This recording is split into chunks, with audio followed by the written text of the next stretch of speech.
Ние ще си говорим за това, кой ще изхвърля бокука. Айде сега да кажем, че ти искаш мъжът ти да изхвърля бокука, той пък иска ти да изхвърляш бокука. Бързо да преминем през фазата, ако той ме обичаше, щеше да изхвърля бокука, защото по същата логика може да кажем, че ако ти го обичаше, ти щеше да изхвърляш бокука. Така че да видим как може да бъдем убедителни.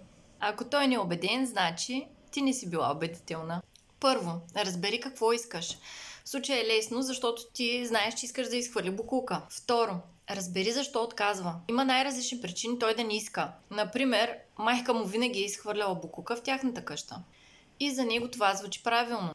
Или той не иска да се съгласи заради начина, по който го караш. Или го мързи.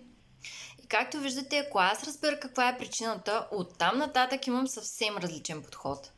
И трето, реагирам на самата причина, т.е. давам аргумент. И накрая, компромиса не е добър вариант, защото оставя човек с буца в гърлото и с чувство за прецаканост.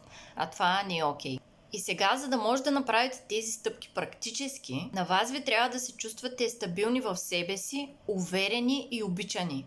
Един човек с добро самочувствие има съвсем различна реакция от човека, който се чувства неуверен. Той практически се чувства настъпан. Имам една супер яка практика за засилване на женската енергия. Направо е вълшебна. Ще ви изпратя, поискайте си я в коментар.